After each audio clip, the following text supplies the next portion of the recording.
Hey drifters, welcome back to the workshop. The community vote on Discord was loud and clear. You wanted a look at the procedural tools. Apparently you guys want to see how the sausage gets made, so let's make some sausage. And stick around because we're going to eat it also. What? Bro, what are you talking about, man? We'll be doing a full test run at the end. Every layout begins with the starting gate. I'm a big believer in work smart and hard, so I packed all the essential logic into this one blueprint. The grid spots, the countdown, the cones. It means I can drop this into any map on any part of the track, and the first and most important step is already done. Next up, the initiation. This zone is all about that one big aggressive entry flick. It's where the scoring officially begins and where you set the tone for the rest of the lap. With the start and initiation set, I can now lay out the spine of the course using a spline.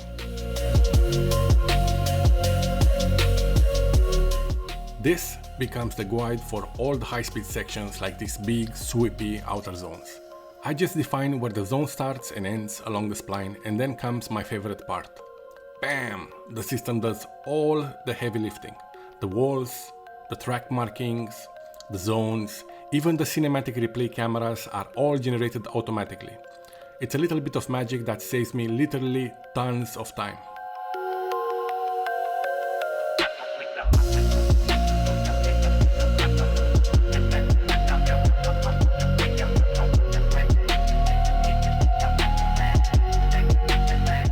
It's time for the inner clips. These are single point zones that test your precision. As you can see in the details here, each clip has parameters for the ideal speed and angle that I'm looking for. Getting close is the scope, but hitting the cone is an automatic 0 for that zone. And the replay will make sure to rub it in with a slow motion shot of your failure. They're a lot of fun and thankfully very easy to place. And this procedural philosophy is at the heart of the entire project. Even all these green islands were built this way. It allows me to build out a complex, detailed environment to serve as the canvas. And it all serves one primary goal: solving content fatigue. My biggest frustration with racing games is getting bored of running the same tracks. This procedural system is my answer to that problem. It's a system designed for speed and flexibility, which means I can create and ship a constant stream of fresh, high-quality layouts to keep the drive interesting. This is how we ensure that the game has massive replayability. But here is the most important part. My ultimate plan is to put these exact same tools in your hands. I'm building this so that in the future the community will be able to design, build, and share your own custom tracks. I truly can't wait to see what you can create with it. The real art of track design comes down to the big, swoopy outer zones. As you can see here, they're not just simple curves. For every single zone, I have granular control over dozens of parameters. The minimum and the maximum distance from the wall, the ideal speed, the minimum angle required to score. Every variable can be tuned to create a completely different challenge. This is how we can make a layout that's easy to learn, but incredibly difficult to master.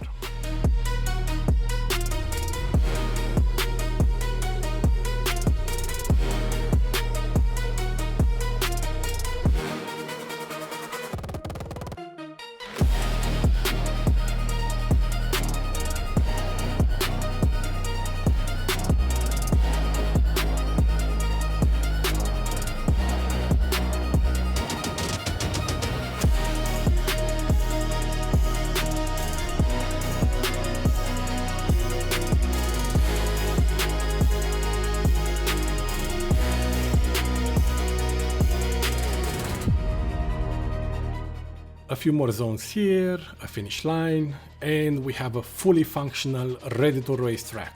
The whole thing took about, well, let's just say a lot less time than it took me to figure out how to code it.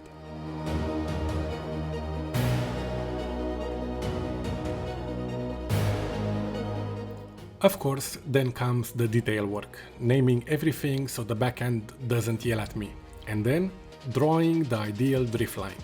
Now, to be clear, This green line doesn't actually give you points, it's a visual guide, my way of showing you the perfect run I had in my head when I designed the layout.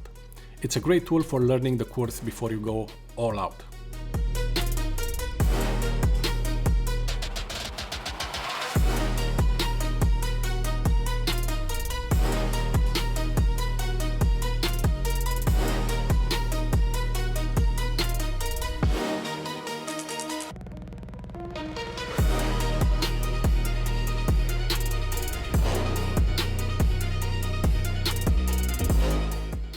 We're just about ready to take this new layout for a spin.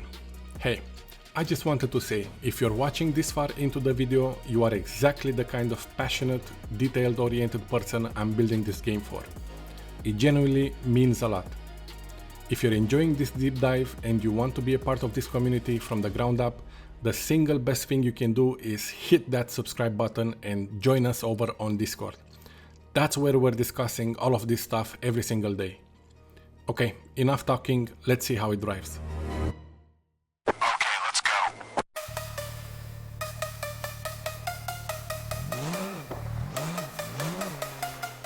Alright, time to see if this thing is actually any fun to drive.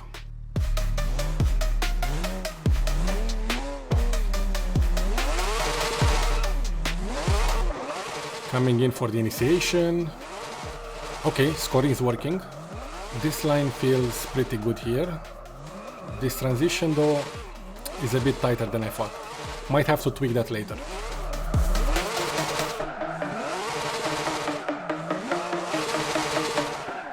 Coming in hard.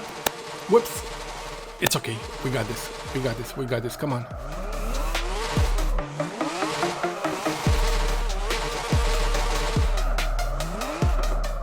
Ooh, 82. For a first run, not bad. 84 even. Wow, okay. Oops, come on. Third gear. Come on. You can do it. Yes. Ooh, 77. Not bad for a first run. It's not like I've developed the game, right? Nice. Now for my favorite part, chasing ghosts. Since I'm the dev, I can do some fun stuff. So, what if my leading lap was driven by a... Yes, that's a Supra.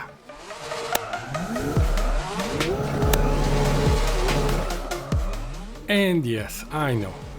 The sound design on this one needs some serious work. It sounds like a very angry vacuum cleaner right now. Sound design is definitely on the in development list for a reason though, right? Anyway, this is the real power here. The ability to create endless variations to keep the drive fresh. The scoring system is obviously a huge part of the game, and it deserves its own video, so I'll be diving into that in a future devlog. Thank you for nerding out with me today. If you want to help me test these crazy ideas and shape the future of this game, the best place is our Discord. The link is in the description. Alright, I'm heading back to the workshop. You guys stay sideways.